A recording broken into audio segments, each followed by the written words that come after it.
Tuhan bersamamu dan bersama rohmu. Inilah Injil Yesus Kristus menurut Santo Yohanes. Dimuliakanlah Tuhan.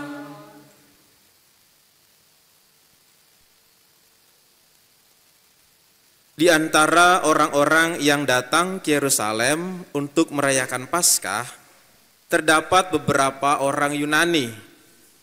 Orang-orang itu pergi kepada Filipus yang berasal dari Betsaida di Galilea. Lalu berkata kepadanya, "Tuan, kami ingin bertemu dengan Yesus." Filipus pergi memberitahukannya kepada Andreas dan berdua mereka menyampaikan pula kepada Yesus. Kata Yesus kepada mereka, "Telah tiba saatnya Putra Manusia dimuliakan. Sesungguhnya aku berkata kepadamu, jika biji gandum tidak jatuh ke dalam tanah dan mati, ia tetap satu biji saja. Tetapi jika ia mati, ia akan menghasilkan banyak buah. Siapa saja yang mencintai nyawanya, ia akan kehilangan nyawanya. Tetapi siapa saja yang membenci nyawanya dari dunia ini, ia akan memeliharanya untuk hidup yang kekal. Siapa saja yang melayani aku, ia harus mengikuti aku. Dan di mana aku berada, di situ pun pelayanku akan berada. Siapa saja yang melayani aku, ia akan dihormati Bapa. Sekarang jiwaku terharu, dan apakah yang harus aku katakan? Bapa, selamatkanlah aku dari saat ini? Tidak, sebab untuk itulah aku datang dalam saat ini. Bapa, mulialah namamu." Lalu terdengarlah suara dari surga, "Aku telah memuliakannya, dan aku akan memuliakannya lagi." Orang banyak yang berdiri di situ mendengarnya dan berkata bahwa itu bunyi guntur. Ada pula yang berkata, "Seorang malaikat telah berbicara dengan dia." Jawab Yesus, "Suara itu telah terdengar bukan oleh karena aku, melainkan oleh karena kamu.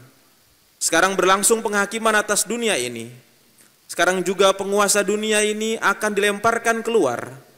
Dan aku apabila aku ditinggikan dari bumi, aku akan menarik semua orang datang kepadaku." Ini dikatakan Yesus untuk menyatakan bagaimana caranya dia akan mati. Demikianlah sabda Tuhan.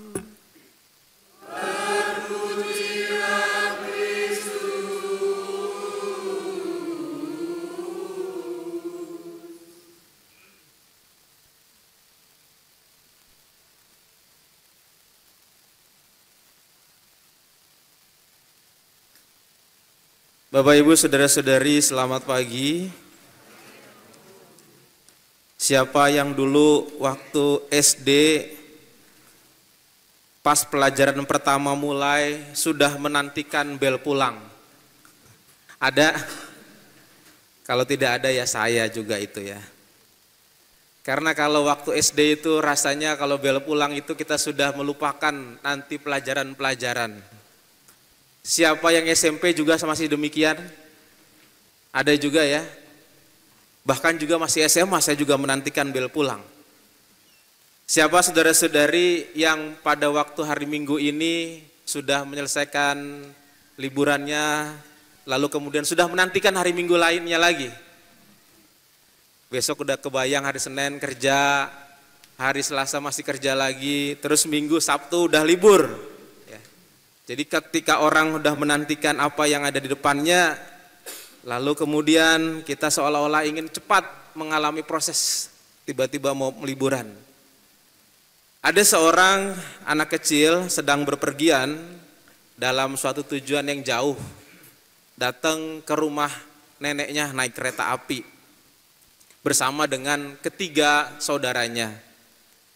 Lalu kemudian anak yang ini merasa bahwa kalau datang ke rumah nenek itu akan nyaman sekali. Dia tahu pasti di tempatnya nenek itu akan dijamu macam-macam, dimanjakan, tidak seperti di rumah. Ketiga adiknya juga demikian. Lalu kemudian tiba-tiba ada dalam perjalanan kereta api yang panjang itu ada berbagai macam hal yang terjadi. Salah satunya yang terjadi adalah ketiga adiknya mual dan muntah, mabuk perjalanan. Lalu kemudian ketiga adik ini selain mual dan muntah, mereka tidak tahan dengan perjalanan kereta api yang begitu panjang. Karena mereka hanya melihat wajah ke wajah berhadapan-hadapan, lalu melihat pemandangan yang sambil lalu seperti itu. Sementara kakaknya ini yang sedang asik membaca buku, ya, lalu kemudian sibuk juga menulis-nulis, mencatat-catat, menggambar dan sebagainya. Lalu kemudian pada suatu perhentian juga ada trouble, yaitu rel keretanya mengalami kerusakan di depan dan harus menunggu beberapa jam. Udah perjalanan yang panjang, ditambah lagi suatu masalah itu. Yang lainnya, adik-adiknya yang mual dan muntah itu sudah menangis karena tidak tahan dengan perjalanan yang panjang. Sementara kakaknya ini tetap dia sibuk menulis, menggambar, mencatat dan sebagainya. Sampailah mereka di tujuan. Lalu neneknya bertanya kepada mereka, bagaimana perjalanan kalian ke sini? Pasti jawaban ketiga adiknya, membosankan, menjengkelkan. Satu lagi mengatakan, tidak mau lagi lewat naik kereta itu katanya. Tetapi kakaknya ini yang dari tadi sibuk itu mengatakan, wah menyenangkan nek gitu ya. Lalu kemudian neneknya bertanya kepada ketiganya kepada orang tuanya, ada apa? Ternyata setelah diceritakan, kejadiannya seperti yang digambarkan tadi dalam cerita tadi. Ketiga adiknya ini bosan, boring, capek dalam perjalanan yang begitu panjang. Walaupun dia tahu nanti sampai di rumah nenek pasti akan mendapatkan sesuatu yang mereka inginkan. Tetapi dalam perjalanan itu tentu ketika orang sudah bosan, marah dan gelisah, anak-anak itu terus mengeluh. Sementara kakaknya ini dengan asiknya dia membaca buku, membaca juga buku pelajarannya, menggaris-garis, mewarnai dan juga sekali juga dia mencatat dan menggambar. Dengan kesibukan itu dia mengatakan perjalanan yang panjang tidak terasa. Dan perjalanan itu menjadi menggembirakan. Ditambah lagi sudah menggembirakan ketika sampai di rumah nenek. Saudara-saudari, kalau saya bertanya kepada saudara-saudari sekalian, mana yang lebih enak? Apa yang dilakukan oleh kakaknya atau ketiga adiknya dalam perjalanan yang panjang tadi? Kalau saudara-saudari memilih ketiga adiknya, saudara-saudari kayaknya kurang sarapan hari ini. Tapi kalau memilih kakaknya saya yakin sudah sarapan, jadi sudah on ya. Perjalanan yang begitu panjang dan juga perjuangan, tentu orang mengharapkan bahwa itu cepat selesai. Dan tentu hal itu tidak bisa dihindari, apalagi sudah masuk dalam kereta api. Tetapi yang membuat perjalanan itu tidak membosankan adalah bagaimana bisa menjadi gembira dalam perjalanan itu. Bisa menjadi happy dalam perjalanan itu. Dan itulah pertanyaan dalam hidup kita, yang kita juga berada dalam satu kereta, dalam perjalanan panjang, dan punya berbagai macam masalah yang harus dihadapi, tidak bisa dihindari, tidak bisa lari. Apakah kita seperti kakak itu, atau kita juga harus seperti adik-adiknya itu? Nah saudara-saudara yang dikasih Tuhan, gambaran cerita itu mau menggambarkan dengan singkat bagaimana apa yang kita hadapi dalam hari-hari ini menuju pada Paskah. Perjalanan kita menuju pada Paskah, kita diajak untuk melihat bagaimana Yesus yang juga sama seperti kita menghadapi sebuah tujuan dalam sebuah perjalanan. Perjalanan yang tentu saja menurut kita singkat ketika dia lahir umur 33 tahun, lalu dia disalib, wafat dan bangkit. Tetapi begitu panjang dalam situasi prosesnya menebus umat manusia. Saudara-saudara yang dikasih Tuhan, kalau kita mendengarkan pada hari ini, apa yang bisa kita petik dalam renungan kita untuk Yesus yang berbuat banyak untuk kita semua. Suatu ketika dalam Injil ini diceritakan bagaimana seorang yang berasal dari warga negara Yunani mau berjumpa dengan Yesus. Orang ini tidak mengenal Yesus dalam artian sebagai iman dalam iman Yahudi. Dan dia adalah orang yang jauh, tetapi dia mendengar tentang siapa Yesus itu. Kalau kita cerita dengan murid-murid yang lain, sepertinya ini murid yang ketinggalan. Perjalanan Yesus sudah panjang, sudah 3 tahun panjang bersama dengan murid-muridnya. Ini Yesus mau berjalan menuju pada endingnya, tiba-tiba ada orang datang mau ketemu sama Yesus, menjadi muridnya. Nah, ini adalah titik poin juga. Ketika perjalanan yang panjang itu, Yesus memberikan suatu pernyataan pada kesempatan ini, yaitu bahwa kalau kamu mau mengikuti aku, maka lihatlah. Ini adalah suatu pernyataan singkatnya, lihatlah. Lihatlah apa? Lihatlah sesuatu yang terjadi pada Yesus ke depan. Yaitu ketika Yesus menyatakan bagaimana ia akan mengakhiri suatu yang namanya dosa yang menjadi misinya untuk ditebus dan menuju pada kebangkitan dan kemuliaan. Suatu perjalanan yang panjang yang tahu endingnya adalah kemuliaan, kebangkitan, dan memuliakan Allah, dan juga menghancurkan maut, menyelamatkan manusia, ending yang sangat membahagiakan. Tetapi persoalannya adalah proses yang panjang, harus ada penderitaan, harus ditangkap, harus juga nanti kemudian menderita, wafat, dan disalib. Saudara-saudari yang dikasih Tuhan, ini adalah suatu hal yang penting perlu kita lihat dalam Injil ini. Ia mengatakan demikian, siapa saja yang mau melayani aku, ia harus mengikuti aku. Di mana aku berada, di situ pun pelayanku berada. Dan ini mau menunjukkan hari-hari di mana Yesus ketika bersama dengan muridnya yang diikuti bertahun-tahun itu, mereka akan kabur satu persatu. Mereka akan lari dan ada yang mengkhianatinya. Dan juga ada yang tidak tahan dalam perjalanan itu. Sehingga tidak sampai pada ending melihat apa yang terjadi dengan Yesus itu.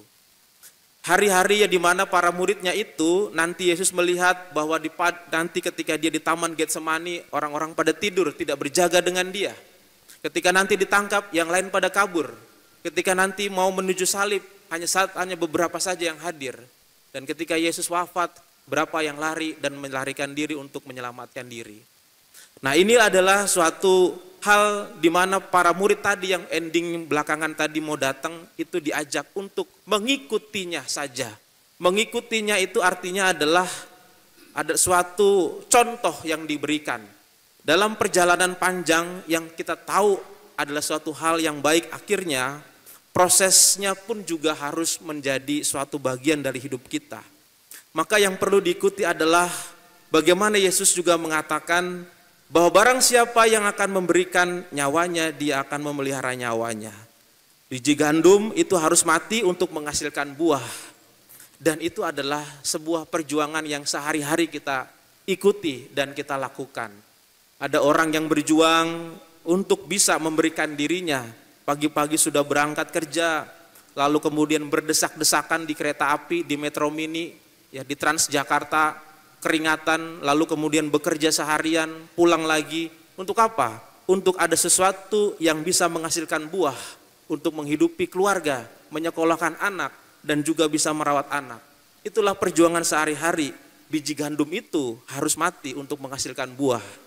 Ada orang yang berjuang dengan kerasnya, dengan susah payah juga untuk menghidupi anak-anaknya yang mungkin susah untuk diatur. Lalu kemudian ada juga orang yang melayani dengan susah payah untuk bisa memberikan dirinya. Itu biji gandum yang sedang jatuh dan ingin menghasilkan buah. Tetapi pertanyaannya, kalau sudah jatuh pasti sakit. Dan pertanyaannya tadi, seperti nenek tadi, sebenarnya apa yang terjadi dengan kakak beradik itu? Yang satu mau terus berjalan dengan menikmati perjalanan itu, atau yang satu lagi mengeluh, mengesah, dan bahkan lari. Begitu juga yang dialami para murid, mau terus ikut sama Yesus, menyaksikan dan berada di bawah Yesus, atau juga lari juga, tidak tahan terhadap penderitaan itu dan kesulitan yang dihadapi. Maka apa yang dikatakan Yesus? Yesus mengatakan kalau dia tahu prosesnya itu, Bapak selamatkanlah aku saat ini. Dia bertanya demikian, tidak, sebab untuk itulah aku datang ke dalam saat ini. Pertanyaan ini tadi atau jawab kata-kata tadi, pernyataan tadi hanya mengatakan apakah dia mau lari dari situasi itu atau dijalani. Yesus mengatakan tidak, saya mau menjalani itu. Kata Paulus soal ketaatan Yesus kepada Bapa. Tapi lebih daripada itu, Yesus tahu bagaimana cara dia menghadapi penderitaan itu. Dia tahu akan ada kemuliaan dan dia menikmati dan dia bisa memahami, dan dia bisa akrab dengan penderitaan itu, dan dia menerima penderitaan itu. Saudara-saudari, kita semua punya perjuangan masing-masing untuk menghidupkan segala sesuatu yang kita perjuangkan. Saudara-saudari menghidupkan segala macam hal yang diperjuangkan dalam hidup ini yang baik, yang pasti ada pemuliaan di situ, yang pasti juga ada sesuatu yang baik di situ. Maka jangan menyerah terhadap perjuangan itu, maka mohonkan pada Tuhan supaya bersama-sama dengan Dia untuk menghadapi perjuangan itu.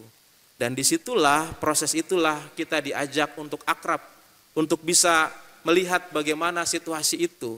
Dan seperti anak yang tadi, bagaimana juga Yesus menghadapinya dengan gembira dan sukacita.